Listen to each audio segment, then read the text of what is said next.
প্রতি বছর শ্রাবণের শেষ সোমবার শিব মন্দিরে অনুষ্ঠিত হয় মহাত্রিপুরারি কৈলাসপতির মহাস্নান যাত্রা। মন্দির প্রাঙ্গণ হয়ে ওঠে হাজারো ভক্ত আর পুণ্যার্থীর মিলন মেলা। সকাল হতেই আত্রাই নদীর পবিত্র জলে স্নান করে কীর্তন আর ঢাক ঢোলের সুরে নগ্ন পদব্রজে মন্দিরে আসেন ভক্ত ও পুণ্যার্থীরা। মন্দিরে এসে শিব মূর্তির চারদিকে 7 পাক ঘোরেন তারা। তারপর সেই পবিত্র জলেই স্নান করানো হয় কৈলাসপতির শিবলিঙ্গকে।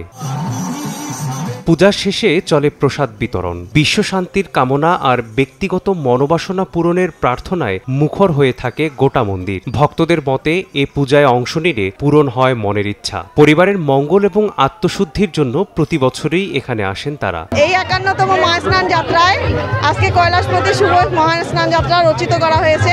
এইখানে শিবের আরাধনা পূজা করা হয় যাতে সবার মঙ্গল কামনা আমরা মঙ্গল করতে পারি, আর ভগবানের কাছে আমরা প্রার্থনা করি যেন সবাইকে ভালো রাখে।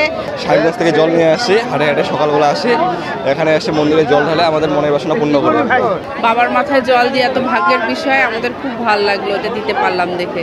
শিবের মাথায় জল ঢালার জন্য সবাই আসছে, অনেক দূর দূর থেকে সবাই আসছে এখানে ভক্তরা। আমার প্রথম বিয়ে, প্রথম বছর, আমার প্রথম দেখা, তবে আমার দেখার সব থেকে ভালো একটা জিনিস যে আমি এটা প্রথমবার দেখছি। আয়োজকরা জানান শুধু দিনাজপুর নয়, সারা বাংলাদেশ এমনকি ভারত থেকেও ভক্ত ও পুণ্যার্থী এই মহাস্নান যাত্রায় অংশ নিতে আসেন। আমাদের আয়োজন 51 বছর পূর্তি হলো এবং আমাদের আয়োজন খুব সুষ্ঠু এবং সুন্দরভাবে হয়েছে এবং কোনো দিকে কোনো সমস্যা হয় নাই।